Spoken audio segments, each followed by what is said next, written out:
I'd like to start this talk by telling you that each of you can do the difference in someone else's life. Sometimes, with a word, a smile, or a conversation, you can do the difference for the person that is next to you. Let me give you a challenge. Can you raise your hand if you remember how was your first day in school? Wow. How was your school, and how was that day, and how was your friends? Well, I remember very well my first day in school, and it was amazing because my school was so beautiful and big school. And I met some friends that are still my friends now. But the day I remember more, it was one day with 9 years old that I didn't feel well. I was sick and I went home. When I went home, my parents called to the doctor and the doctor came to my house. And after he saw me, he told to my parents that I was very sick and that I had a cancer.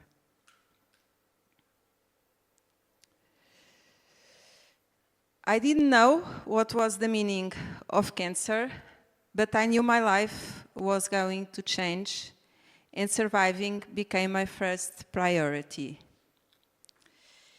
And when I was sick, my parents, my family, doctors, nurses, all of them were so important to me because all of them gave me all the support I needed in that moment and never lied to me. When I asked them if something is going to hurt, they said, yes, it's going to hurt a little. So that was very important to me. And the school, well, the school was very important. Teachers knew what I had and gave me special conditions. I had a room where I could rest when I didn't feel good. And I have a special friend, Inês, in school. And Inês, 2 years after me, she had a cancer. We did the same treatments in the same hospital and with the same doctor. We were friends, and unfortunately, when I was 14 years old, Inês died.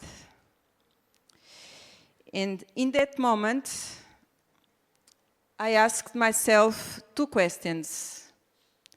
Why did I survive? And for what did I survive? I didn't know the answer, but I knew my life has a purpose. So, after that, I spent many years in the hospital visiting children with cancer and their parents. For the children, it was easy because they knew what is to have cancer. They knew I had a cancer. And for the parents was very important, my presence there. Because when they saw me, they felt hope. We spent many hours talking together, and it was very good for them, my presence there. With 24 years old, with a group of parents and doctors, we created Acreditar, that means believe in English. Acreditar, it's a non-profit association for parents and children with cancer.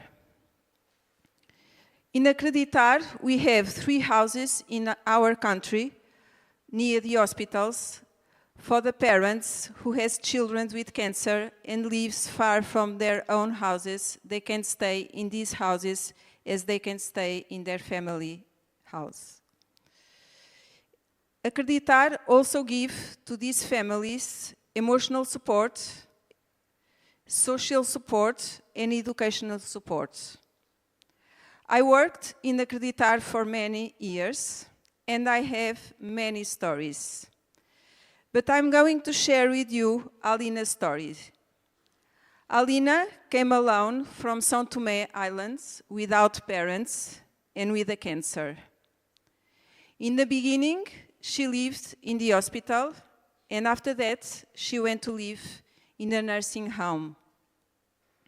I spent many hours with Alina in the hospital. When she did the treatments, I was always with her. I was like a little mother for her. And we did things together outside the hospital. We went to the cinema, we went to the zoo, we went shopping. We were close.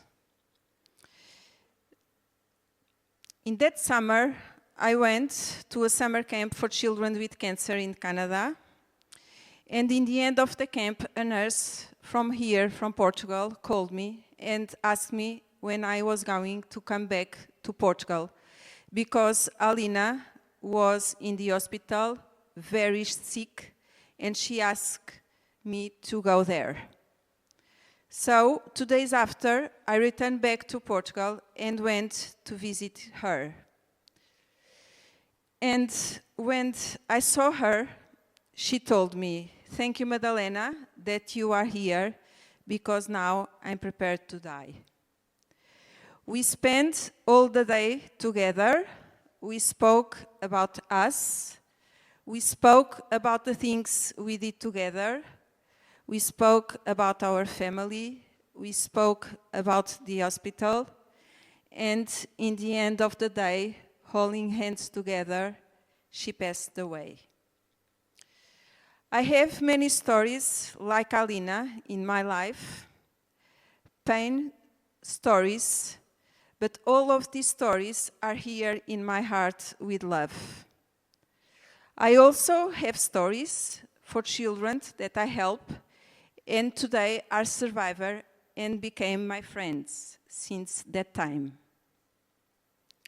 But I needed to do something different. So, in 1st of June 2007, with a group of people, we created Land of Dreams Association. It's a non-profit organization.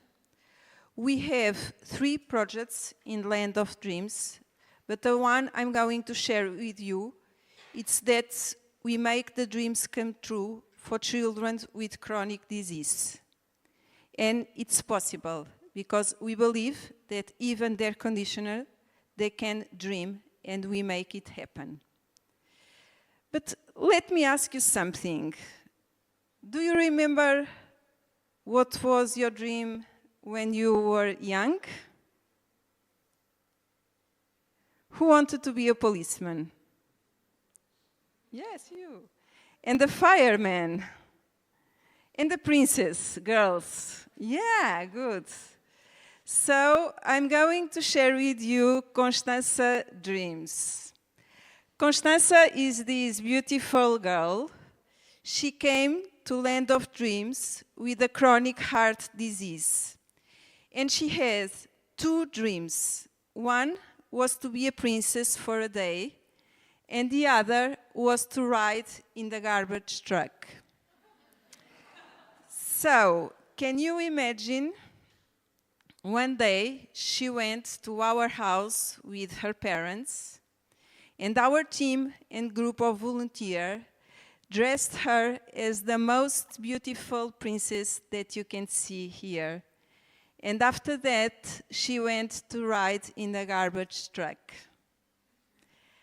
I cannot tell you what I felt in that moment, but what I can tell you that I will never forget her smile and the smile of her parents.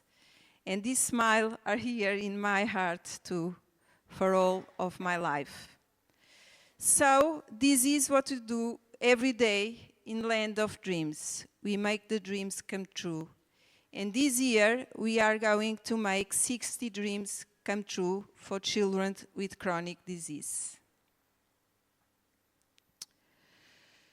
But surviving a cancer sometimes is not the end, because no one prepares us for the after effects. I knew Maria since she was young. She had a cancer with side after effects, and sometimes her life wasn't good because she had fatigue and she didn't know where to go because of the sequels of the treatments, the side effects. She didn't know which doctor is good for her. So last year, I went to CUF Hospital and asked them to create the first unit in Portugal for adults cancer survivors. And it's open now. Maria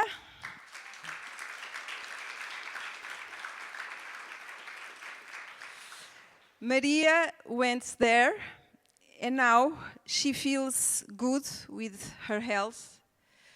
She feels good with her life. And Maria, it's me, because my name is Maria Madalena. So thank you, CUF, for that.